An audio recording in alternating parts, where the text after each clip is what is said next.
sun, searching for a longer day. People feeling like the light has just come. We must never stop the way, yeah. Birds jumping and I hear my name, grasping into a life. Life is happy but it's so insane. We must.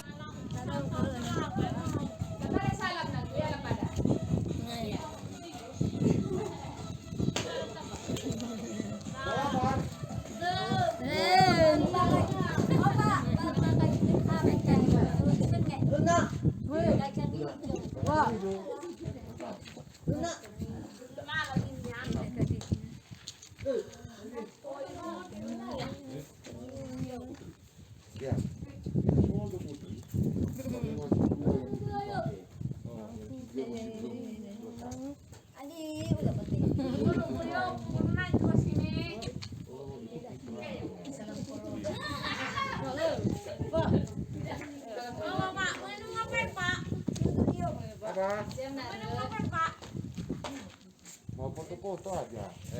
Nanti masuk ke YouTube namanya. Nah, ini bangunan ini, satu gedung ini disumbang oleh Yayasan Sehati Kasih Putih Abadi. Ketuanya Bapak Setia Budi Tarigan. Nah, bisa kita masuk melihat ruangannya. Bapak Pendeta Mestika Ginting yang menjadi pimpinan di Yayasan Alpha Omega ini.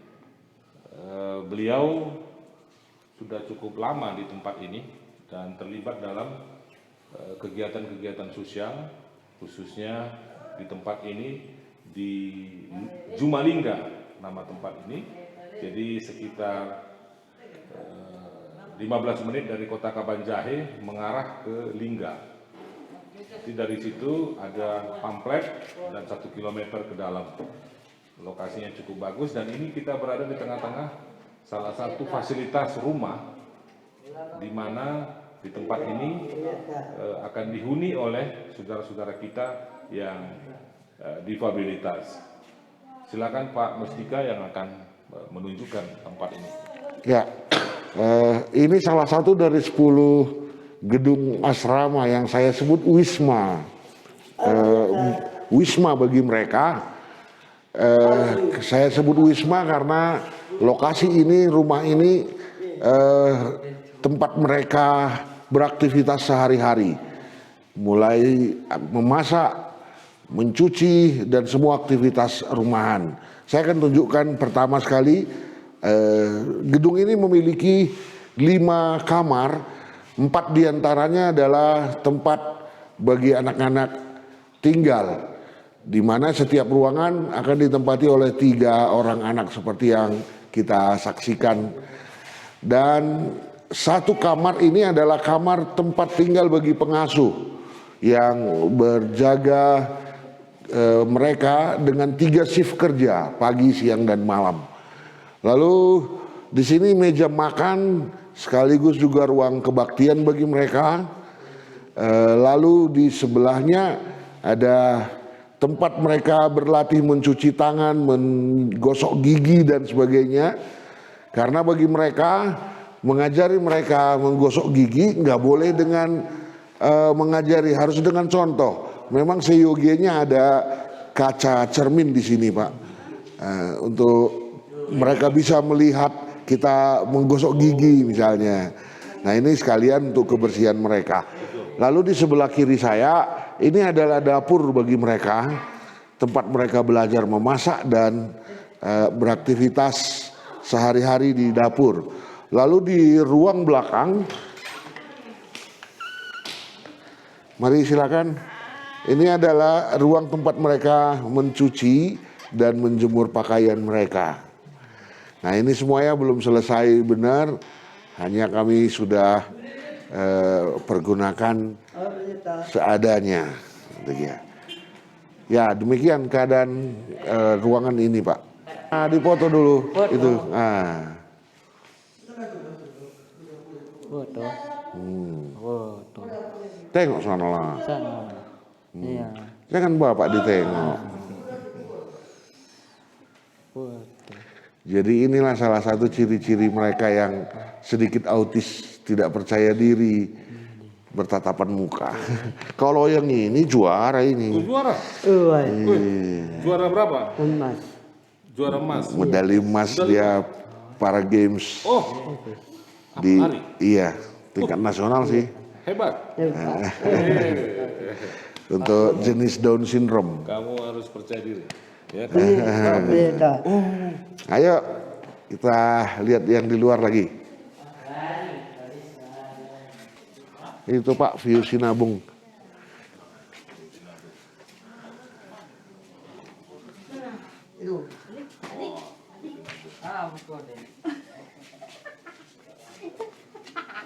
Berarti sepertinya lebih besar putra ya?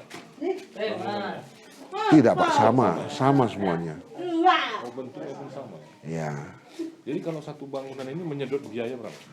450 juta. Satu bangunan 450 juta.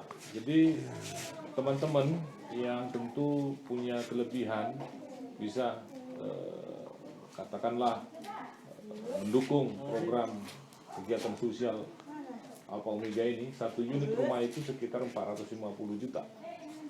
Nah, tapi berapapun sumbangsi, perhatian, dukungan mungkin bisa disalurkan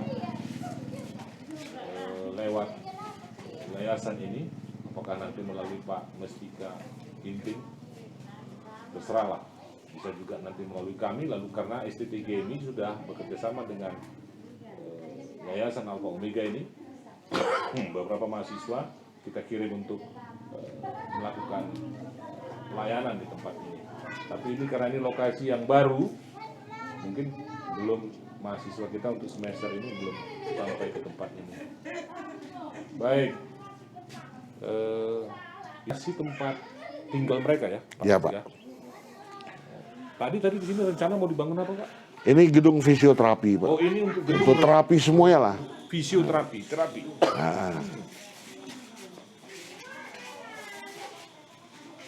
Yang Tuhan, glory, glory, glory, haleluya, glory, glory, puji Tuhan, glory, glory, glory, haleluya, glory, glory, puji Tuhan.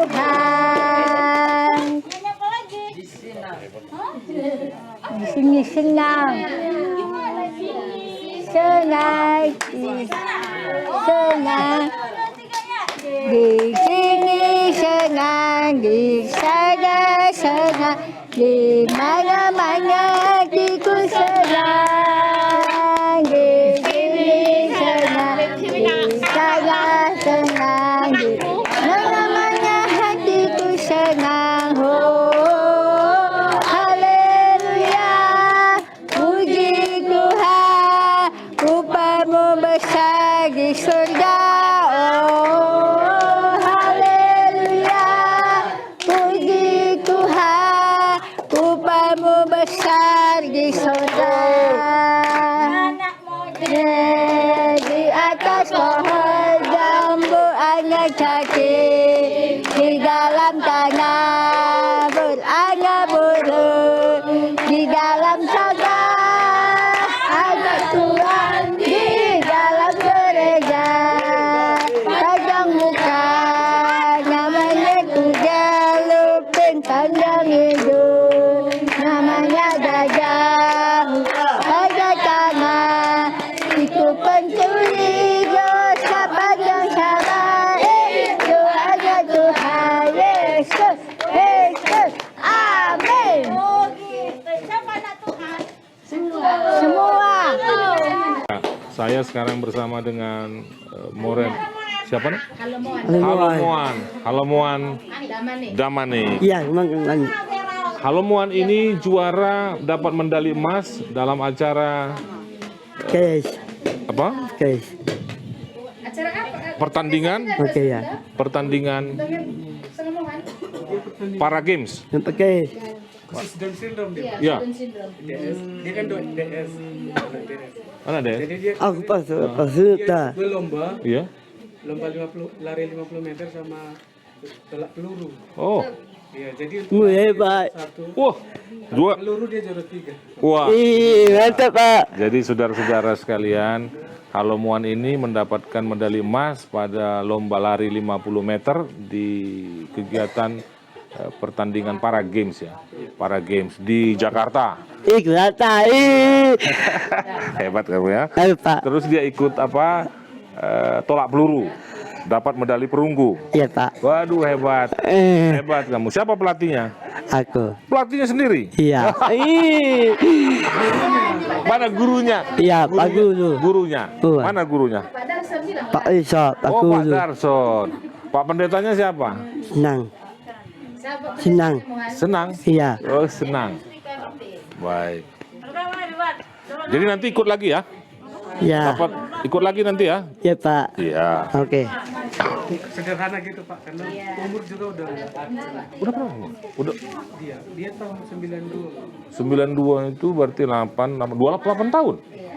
Wah. Iya Pak. Kamu orang yang beruntung. Ya? Iya. Jadi mau apa hadiah dari saya? Hadiah emas. Apa? Hadiah apa? Emas. Oke. Dia kemarin dapat medali. Oh, dapat medali. Wah. Jadi nanti apa? Olahraga? Ini pakai ini? Enggak, olahraga. Pakai Senang. celana olahraga? Wah, Suka olahraga? suka. Oh, berarti nanti sepatu olahraga. Wah. Untuk lari pakai sepatu. Benar. Mau sepatu olahraga? Iya Pak. Mau? Mau Pak. Nanti tuh karena Halomuan juara. Juara satu. Juara 1. Iya. Nanti Enggak dari- bola. Iya, nanti Bapak kasih sepatu olahraga ya. Ya. Ya? Ya Pak. Nanti ada ukurannya gimana? Ada. Dia 38. Ya. Iya, iya, nah. Wah. Mantap Pak. Pesawat. Naik pesawat. Apa nah? Yang lalu tuh Pak, Iya. 2012. Oh gitu. Udah beres Pak. Jadi dia sekarang nggak ikut lagi. Karena syaratnya umur juga udah enggak. Dia ya. Jadi dari sini siapa lagi? Ikut. Lomba untuk saat ini belum karena itu kan kita lomba di tingkat nasional dulu. Jadi karena nggak ada kita yang lolos nggak ada lagi. Gitu. Nah, dia kemarin dia lompat jauh. Sebelumnya tahun 2009 dia Ikram. mental, tapi dia nggak mental parah, dia mental ringan. Jadi masih bisa diarahkan, masih bisa di Betul. olahraga gitu. Jadi olahraga juga terus. Terus. Sekarang kegiatannya dia beternak domba. Bawa jauh. Dia ngambil makanan domba. Oh. Aku tak bola. Jadi olahraganya sekarang apa? Nyuruh makanan domba. Enggak olahraga rutin kali. Oh gitu ya. Iya. Dia apa? Dia Itu sih. dia juga ada. Tapi dia masih bisa diarahkan. Mentalnya juga ada. Ya. Jadi jago. Juara 2. Yang dapat Inggris. Belajar apa kemarin? Belajar apa? Komputer. Ya, komputer di Medan. Tapi yang kami anak muda kalah terus, yang menang gurunya. Bu Sinta. Iyalah. Your teacher. Bu Sinta. Oh, Bu Sinta. Oke. Betul Pak. Foto. Ya, Tuan. foto. Iya, iya.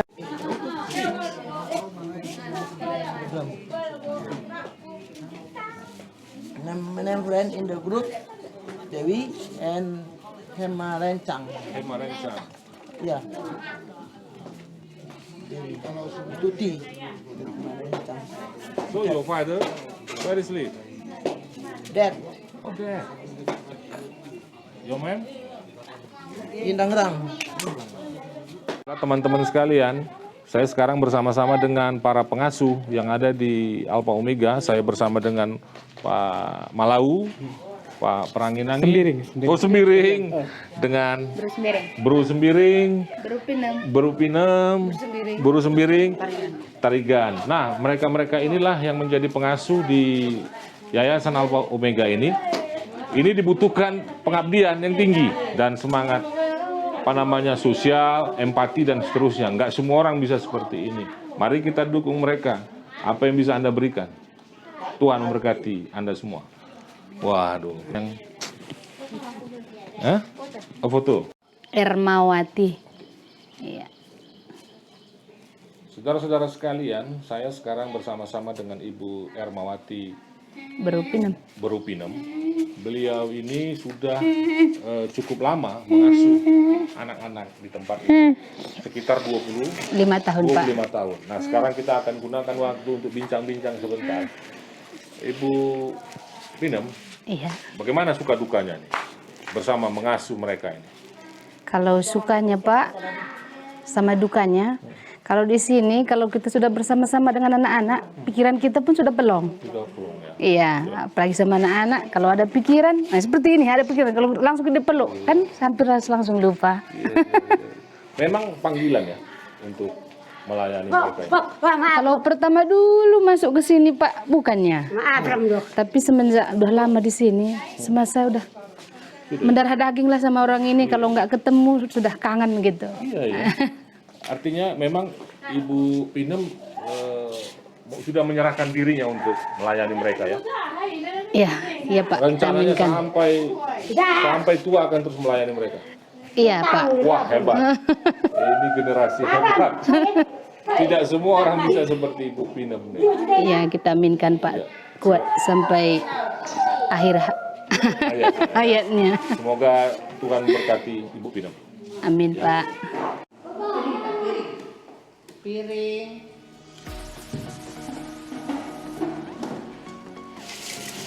Duduk semua, duduk langsung. Semua, duduk.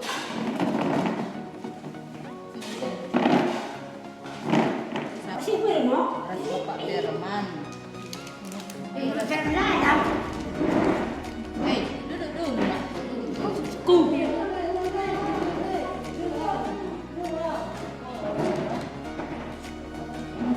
Jangan ditangkap nih, Bidin.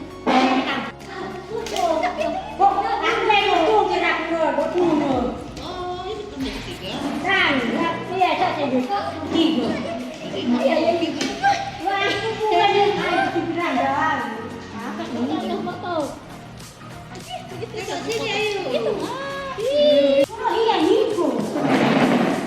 Baiklah, nak berdah pula.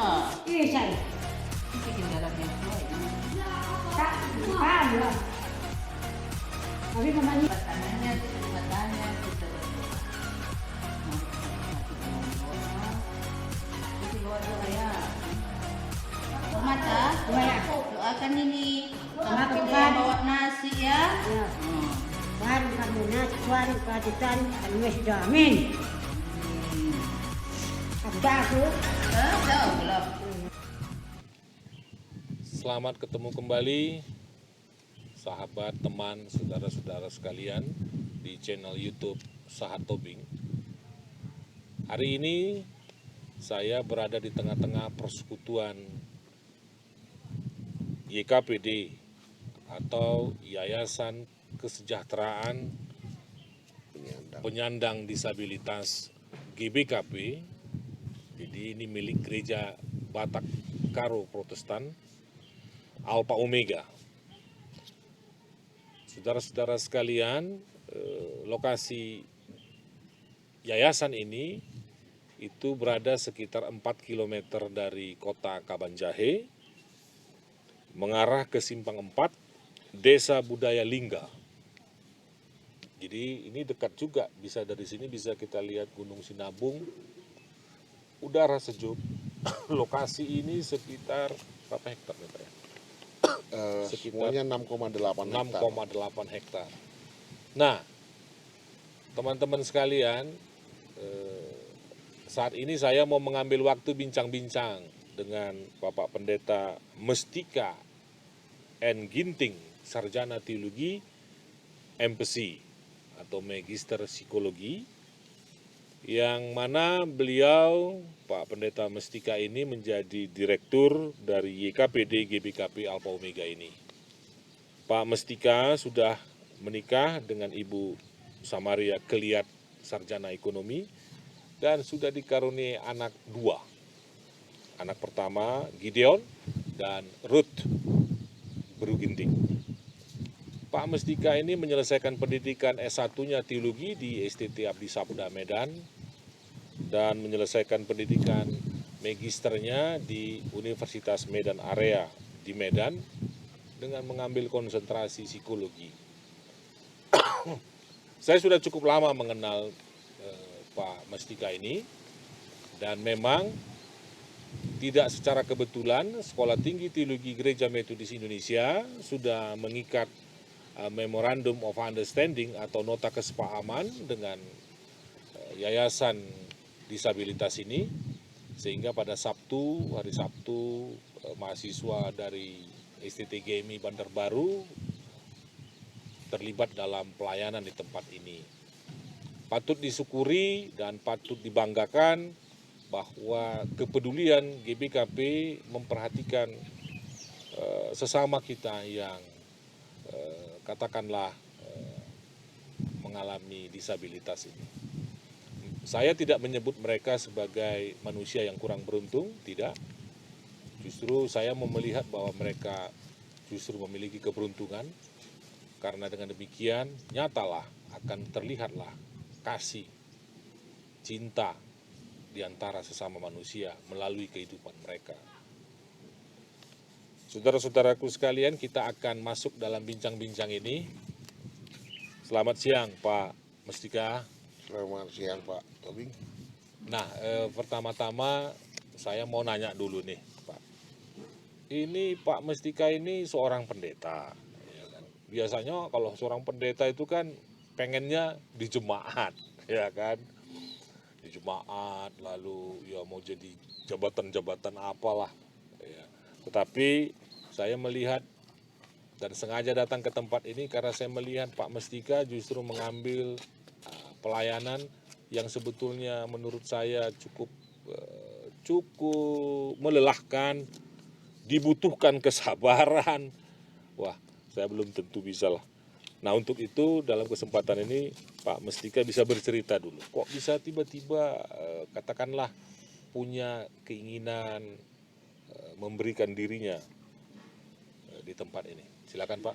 Ya, terima kasih Pak. Sebenarnya bukan tiba-tiba Bapak. Karena saat menyusun skripsi, saya tertantang itu di tahun 97. Pak Edison Munte sebagai pembimbing saya menantang saya. Karena saya menggumuli pastoral ketika itu, kalau skripsi kau sama meneliti orang-orang normal, orang-orang yang biasa-biasa, gak ada kelebihanmu kawan. Dia bilang begitu. Jadi maksud Bapak seperti apa? Ya coba kau lihat dulu orang schizophrenia misalnya, atau teman-teman disabilitas. Lalu saya teringat, GBKP punya disabilitas pelayanannya, Alfa Omega di Kabanjai. Lalu baik Pak, saya akan coba. Saya datang ke Alfa Omega, mencoba mencari apakah saya bisa melakukan penelitian, dan kembali diskusi dengan Pak Edison Munte. Dia beri sebuah pendekatan yang waktu itu tidak diterima oleh semua dosen pembimbing, khususnya dalam tulisan ilmiah. Tapi dia menjamin kalau itu pasti, karena ini pendekatan saya bawa dari Amerika, dia bilang begitu. Jadi saya coba dengan arahan beliau, saya tinggal bersama mereka kala itu masih di Kabanjai. Saya mencoba meneliti, dan pada saat itu saya sudah terlanjur jatuh cinta, kira-kira begitu Pak. Jadi dengan semangat, akhirnya 6 bulan saya kembali ke kampus menyelesaikan skripsi. Walaupun hanya satu dosen pembimbing yang bisa menerima pendekatan penelitiannya, tapi akhirnya skripsi saya diterima. Dan ketika itu ada teman yang dari Jerman yang magang di Alfa Omega mengusulkan saya supaya mendalami dunia disabilitas mental. Dulu disebut mental Pak, sekarang sudah disabilitas intelektual menurut Undang-Undang Nomor 8 tahun 2016. Beliau mengusulkan saya supaya mendalaminya ke Jerman. Tapi oleh Madramen ketika itu tidak diberi izin. Nah, karenanya saya harus berjemaat. Lalu 13 tahun sebenarnya saya menunggu supaya dipanggil kembali ke sini, tapi tidak dipanggil. Waktu itu saya sudah hampir putus asa. Mungkin sudah putus hubungan dengan Alpha Omega kira-kira gitu. Tapi ketika Gunung Sinabung meletus, kebetulan saya memang konsen di diakonia kalau pelayanan saya menggalang bantuan dari Lubuk Pakam, karena saya ketika itu pendeta jemaat di Lubuk Pakam.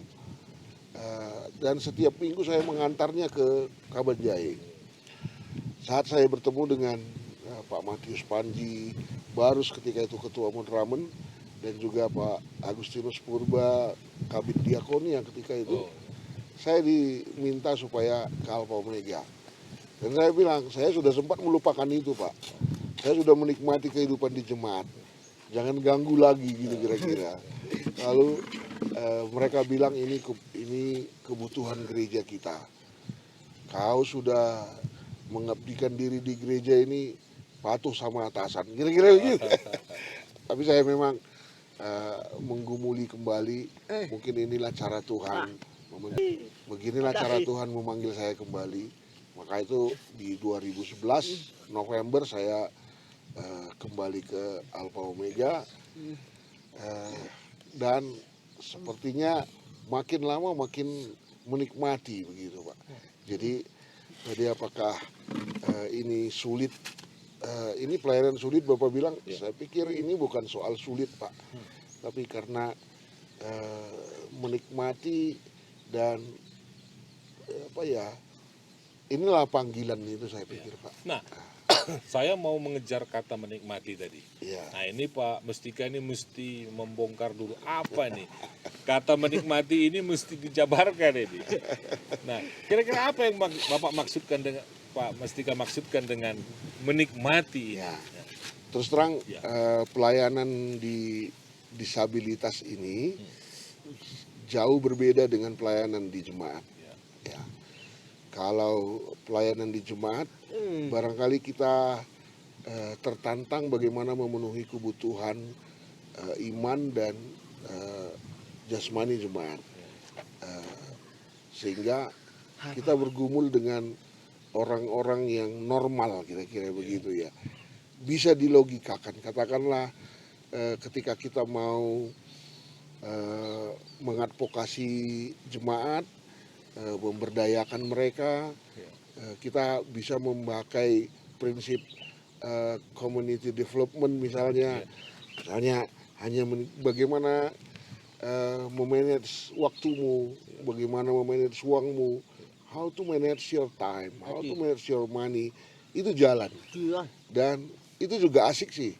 Tapi di Alpha Omega hal-hal seperti itu tidak akan terjadi, karena justru kebutuhan mereka bukan itu. Kebutuhan mereka justru bagaimana mereka yang sebelumnya nggak bisa pakai baju, sekarang sudah bisa pakai baju. Bagaimana mereka yang sebelumnya tidak tahu berbuat apa-apa, sekarang sudah bisa bekerja, Bapak. Nah, tantangan itu yang saya maksudkan menikmati itu, Pak. Jadi bagaimana kita mengenali mereka di awal mereka masuk kemari, 3 bulan pertama observasi, kita tes mereka lewat tes psikologi, sehingga kita tahu tingkat mental, IQ, dan kemampuan mereka ke arah mana. Lalu berdasarkan data itu, kita mencoba membuat program pribadi mereka. Jadi mereka di sini one person one program, Pak. Jadi program yang kita buat kemudian kita diskusikan dengan orang tua mereka, kita diskusikan dengan dilibatkan juga ya? Iya, pasti harus Pak, karena teori saja tidak cukup. Lalu bagaimana kita mengasesmen program itu, mengevaluasinya, lalu yang paling menikmati atau ternikmati di sini, yang paling membanggakan diri kita ketika kita melihat kemajuan mereka. Nah, saya melihat luar biasanya dia yang mulai dari jalan pun tak bisa, gitu ya. Dari umur berapa ya? Sekitar 6 atau 7 tahun gitu Pak. Jalan nggak bisa, kita harus pakaikan dia sepatu khusus. Itu dulu di Siantar dibuatkan di yayasan apa ya, hampir lagi lupa saya nih. Lalu juga emosinya tidak bisa dikontrol. Kalau dulu saya sebut ini special behavior gitu ya. Jadi harus Perilaku yang spesial ya. iya, jadi harus dikenali apa yang membuat emosinya tidak stabil. Nah, kayak gini jangan larang ini. Kalau larang bisa ngamuk ini kira-kira.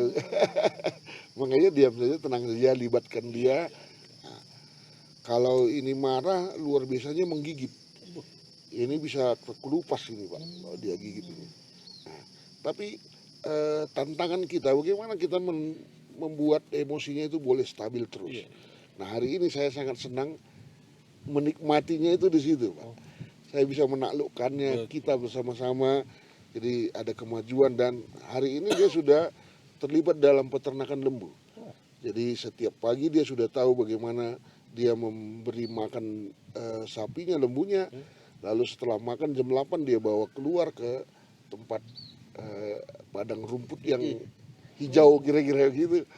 Lalu sore hari dia bawa kembali, siang hari dia bisa bersihkan kandangnya. Ini sudah tahu pekerjaannya, luar biasa. Nah, jadi tadi ada one person, One program. one program. Jadi metodenya sama. Apakah setiap orang itu, setiap mereka ini punya metode khusus lagi, atau bagaimana Pak Mestika memetakan itu ya? Ya. Kan beda-beda tadi. Benar. Ah. Kita ada beberapa silabus programnya gitu kira-kira Pak.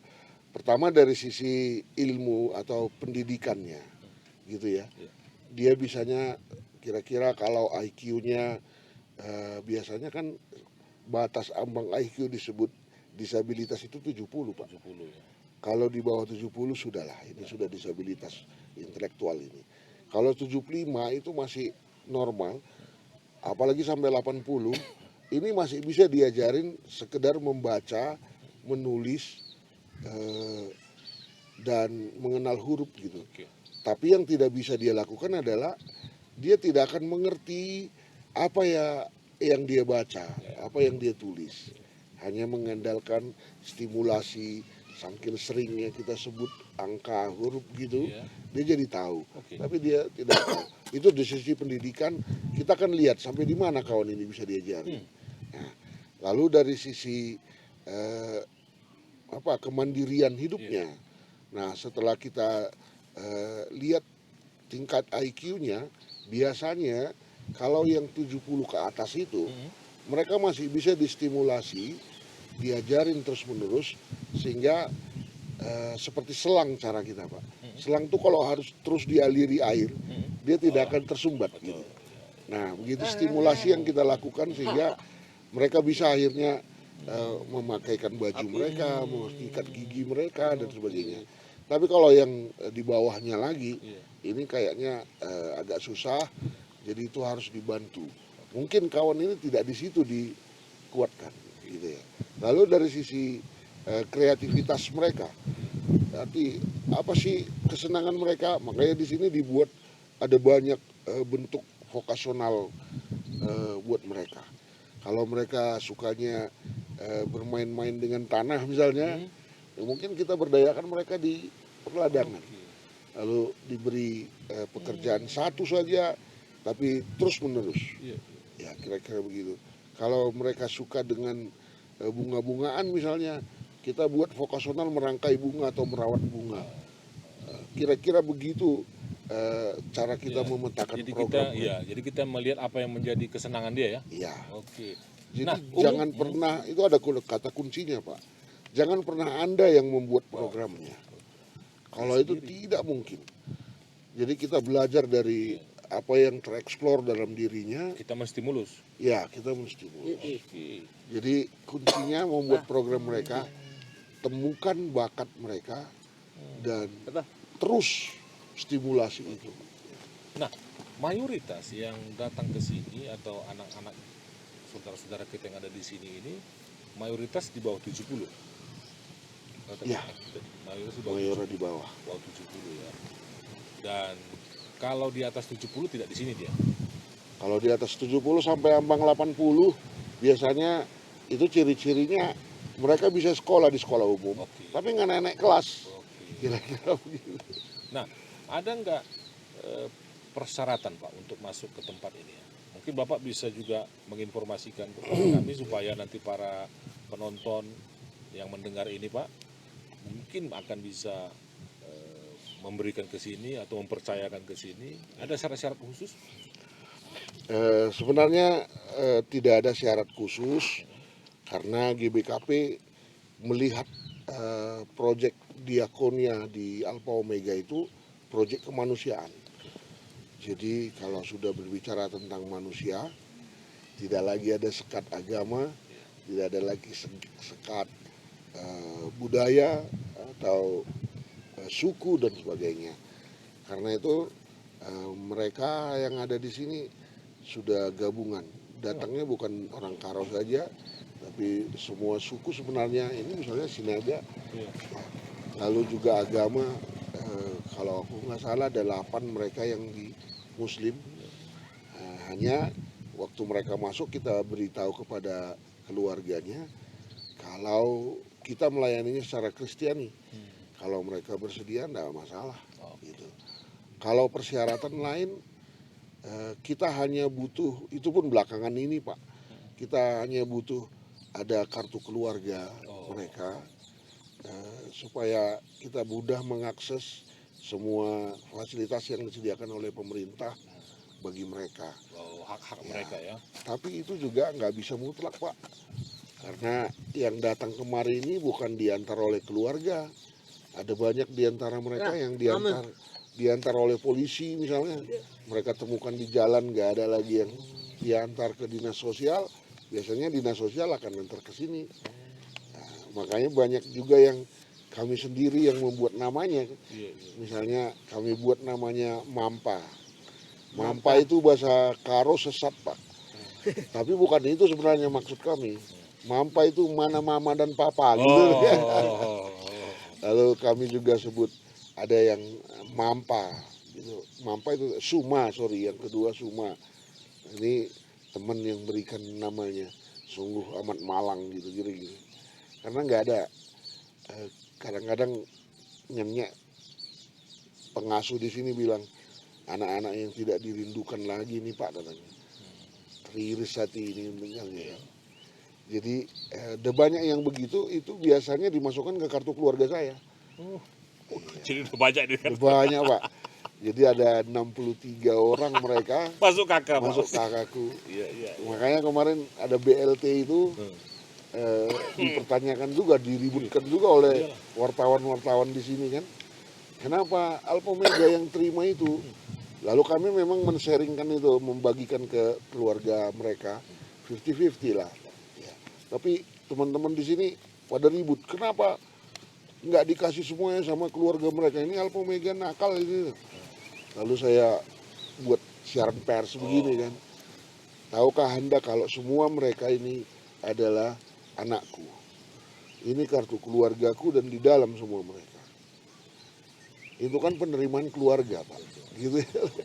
Jadi ini bukan untukku, ini kartu keluarga Alpha Omega.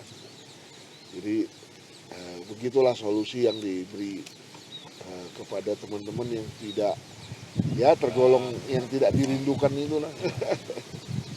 Nah, kalau misalnya ada seorang anak lalu mendapatkan pembinaan, pendidikan di tempat ini, ada nggak yang akhirnya juga sudah clear dia, sudah layak dia untuk bertarung di dunia di luar tempat ini, misalnya kembali ke keluarga atau belum ada?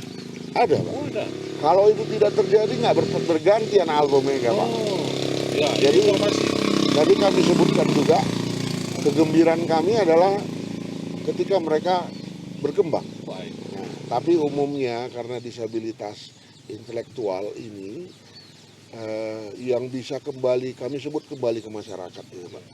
Itu hanya bagi teman-teman yang misalnya ini mengasuh lembu. Nah, mereka sudah lihai dan biasanya kita beri anak lembu saat mereka kembali ke keluarga. Kita kerjasama dengan keluarga bagaimana memberdayakan mereka dan seterusnya. Tapi memang kadang-kala terjadi masalah karena keluarga nggak ngerti. Gitu. Jadi nggak bisa memperlakukan mereka seperti bagaimana kami memperlakukannya di sini, sehingga mereka makin stres dan sebagainya. Akhirnya balik lagi kemari. Tapi beberapa orang yang sudah tinggal dan bahkan ada yang sudah menikah juga. Ya, walaupun ya agak berat juga menerimanya karena anaknya justru menjadi anak alfa omega lagi, lebih parah dari bapaknya kemarin justru, gitu ya. Bisa turun. Saya juga belum tahu kalau secara teori kecil sih presentasinya dari keturunan, ya tapi nyatanya begitulah Pak. Jadi ada, tapi dalam porsi beternak atau bertani yang kecil-kecilan itu pun kalau keluarganya bisa mengelolanya. Jadi kegiatan mereka hari per hari itu bangun pagi. Ya, mereka kan ada dua Pak, dua kelompok. Kelompok yang pertama mereka yang ke sekolah. Ke sekolah. Iya, itu yang sekolahnya di Kaban Jahe. Mereka bangun jam 6, lalu mereka mandi, mereka makan, dan mereka berangkat ke sekolah. Itu sudah bisa lakukan sendiri semua mereka? Tidak perlu lagi di... Itulah yang beragam itu Pak. Ada yang masih harus dibantu, tapi juga ada yang sudah bisa membantu. Nah, jadi nggak sepenuhnya juga dilakukan oleh pengasuhnya. Jadi mereka akan ada di sekolah sampai jam 12:30. Nah, 12:30 mereka kembali ke asrama, mereka makan dan mandi lalu istirahat sampai jam 4 biasanya, 3:30. Jam 4 mereka sudah snack siang, lalu mereka akan berkegiatan ibadah atau bermain sampai jam 6 sore. Jam 6 sore mereka berkemas kembali untuk makan malam, lalu setelah makan malam mereka ibadah malam. Dan biasanya beberapa di antara mereka yang suka menonton TV, biasanya sampai jam 9 kita beri kesempatan. Jam 9 mereka sudah tidur semuanya. Makanya jam gerbang kami juga jam 9 sudah tutup Pak. Tutup yang depan ya? Iya. Jadi selama 9 tahun Pak di sini Bapak Mestika, tentu ada suka duka ya? Pasti Pak. Ada suka duka.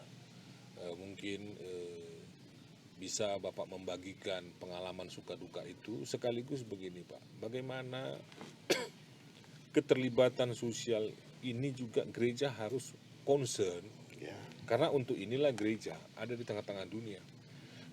Gereja itu kan, saya kemarin bincang-bincang dengan Pak Agustinus. Gereja itu tetap ada karena ada diakonnya. Ya, itu yang saya ingat terus. Nah, di dalam pengalaman Bapak ini mungkin bisa membagikan agar para pendengar gereja, hamba Tuhan, warga gereja mungkin sudah harus mulai juga mengarahkan pikirannya, mengkonsentrasikan diri pada pelayanan-pelayanan sosial yang bukan saja karitatif. Berikan pulang, tetapi kan butuh kesinambungan, pembinaan, pengajaran, karena banyak di tengah-tengah jemaat kita yang tentu mengalami seperti ini. Nah, kira-kira pengalaman suka duka itu bisa Bapak bagikan, sehingga kami bisa mungkin sadar, merenung. Silakan Pak. Ya. Secara khusus kepada teman-teman disabilitas, dalam pengalaman saya boleh memberi sebuah kesimpulan bahwa penderitaan mereka sebenarnya bukan karena disabilitas mereka, bukan karena itu. Karena seperti Bapak misalnya, Bapak juga disabilitas loh, Bapak pakai kacamata. Oh iya, karena ini sudah. Kalau tidak pakai kacamata, Bapak tidak melihat, bukan?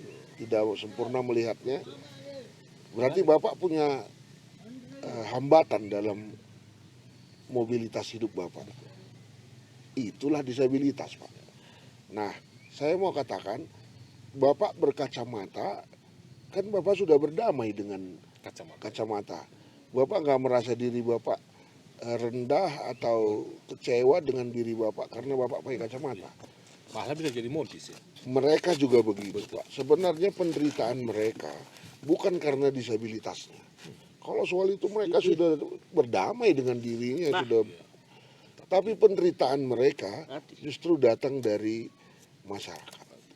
Sikap yang abai, lalai, labelitas, memberi nama dibully, dan sebagainya. Kita punya pelayanan di masyarakat juga, Pak. Program Alpomega ada program rehabilitasi bersumber daya masyarakat. Kita ada di 2 kampung saat ini, di Desa Suka di Kecamatan Tigapanah dan Desa Tanjung Barus di Kecamatan Barusjahe. Di sana paling jelas kita menikmati bahwa masyarakat memang menjadi tantangan utama. Jadi pesan saya sebenarnya karena mereka menderita karena sikap kita yang tadi saya sebut lalai, abai dan sebagainya, kita yang sebenarnya perlu dirubah, diadvokasi. Jadi masyarakatlah yang sebenarnya harus diperbaiki mindsetnya, melihat bahwa sebenarnya mereka juga tidak salah.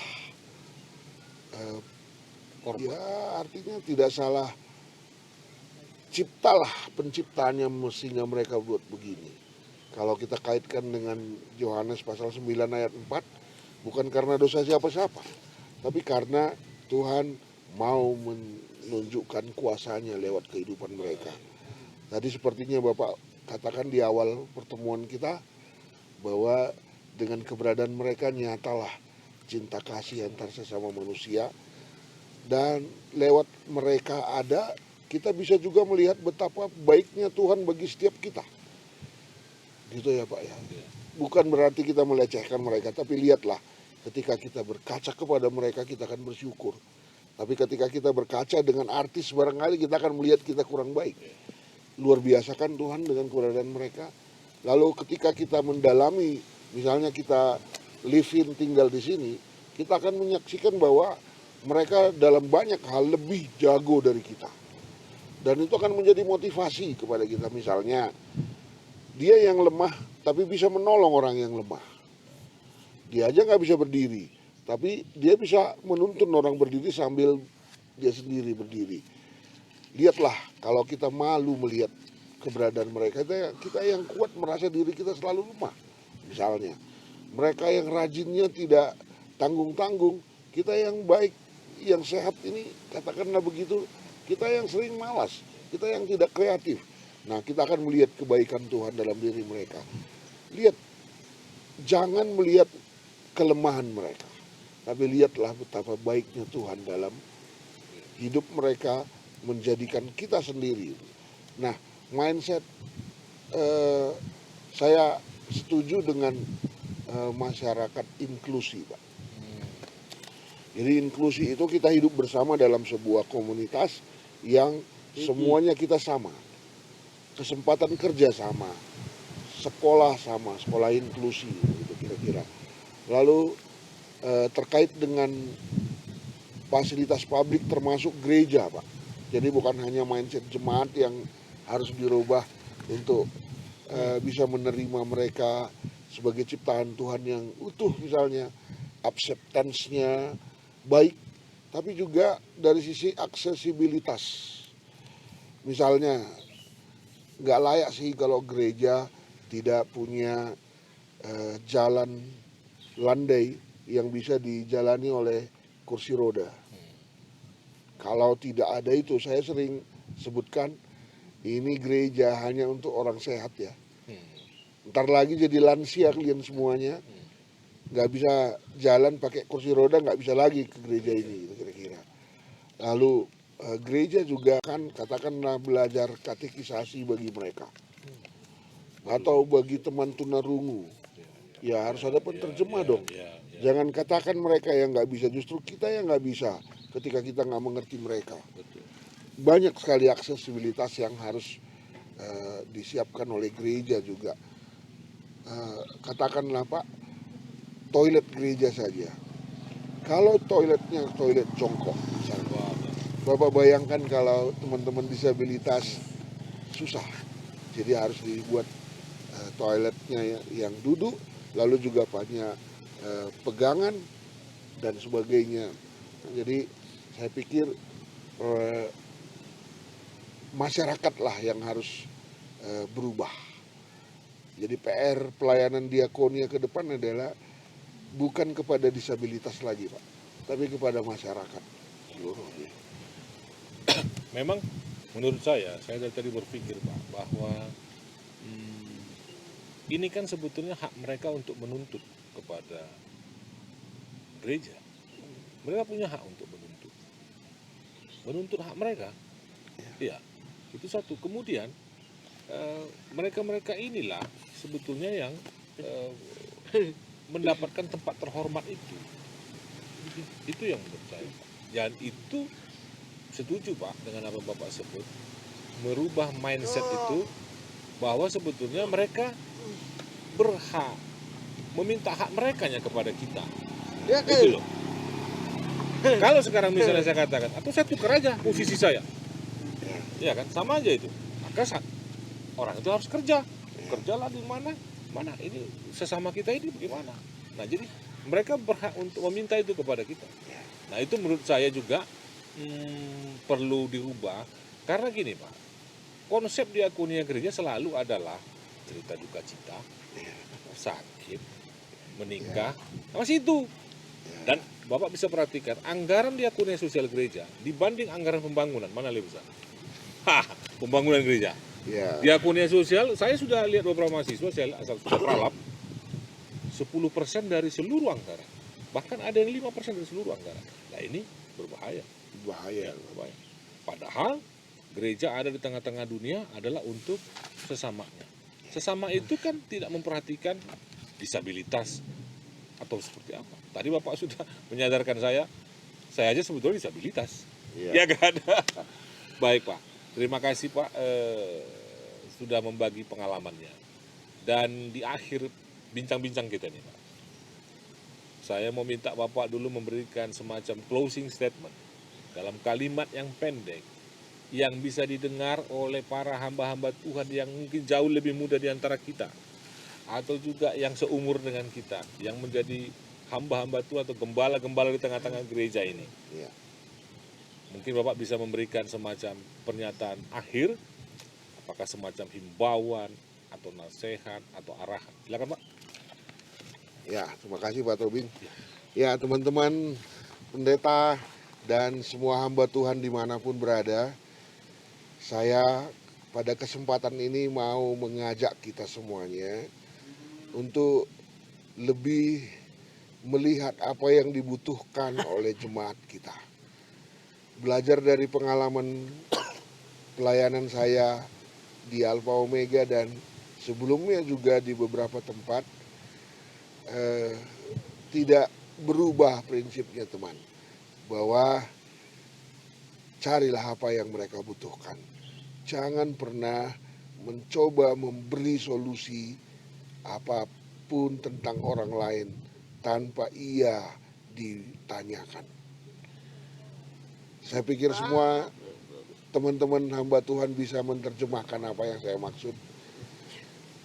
Tapi lihatlah betapa banyak pelayanan gereja kita yang sebenarnya tidak sesuai dengan apa yang dibutuhkan oleh manusia yang kita layani sendiri.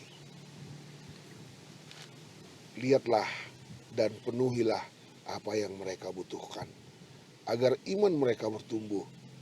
Pada saatnya mereka juga akan menjadi orang-orang yang militan dalam membangun kerajaan Allah di dunia ini. Tuhan Yesus memberkati. Baik saudara-saudara sekalian, teman-teman, dan seluruh masyarakat di muka bumi ini.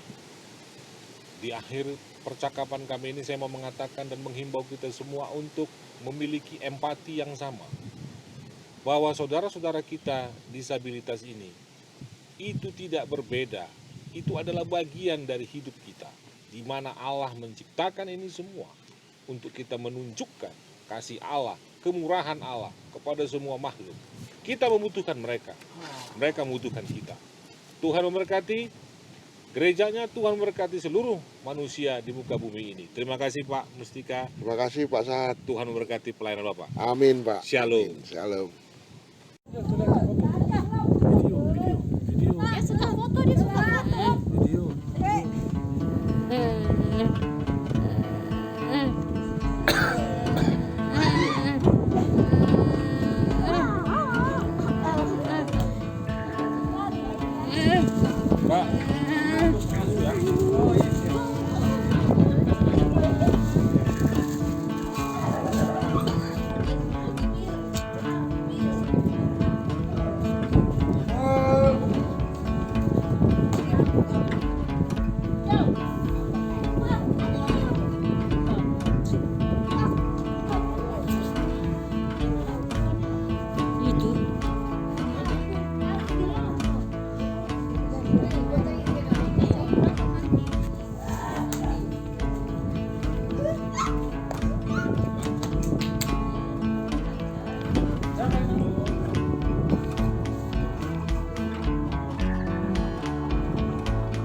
Nyanyi kak. Ya.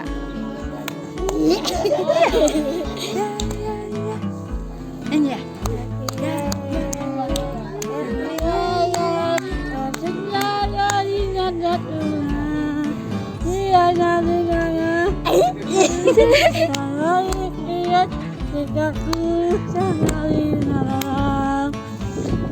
Amin. Ih bagus. Foto, foto.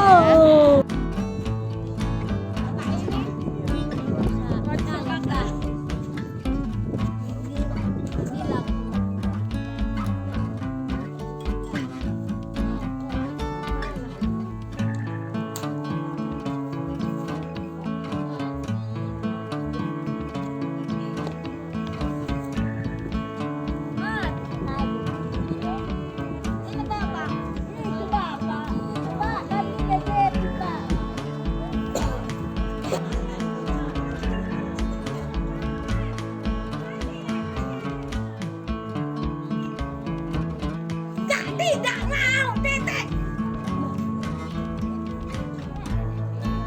Tidak mau. Aduh, udah. Mata yang paling merah. Udah.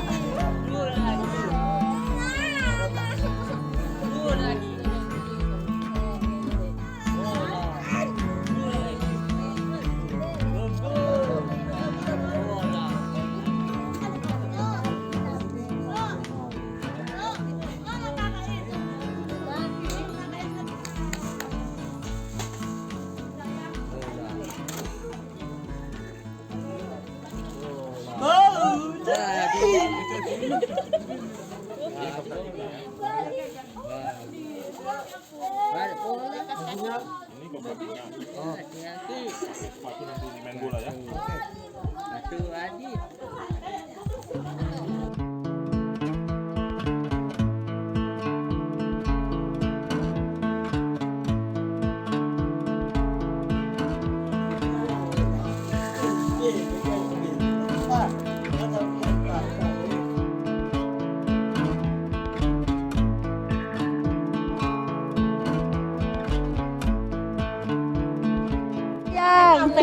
Tuhan, glory, glory, glory, haleluya, glory, glory, puji Tuhan, glory, glory, glory, haleluya, glory, glory, puji Tuhan.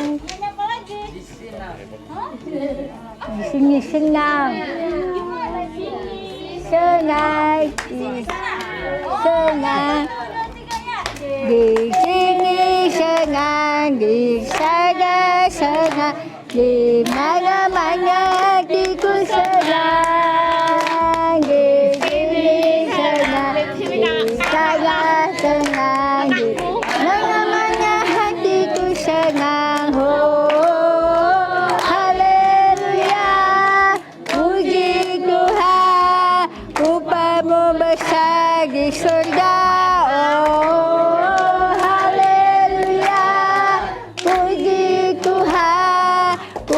kamu besar di sorga.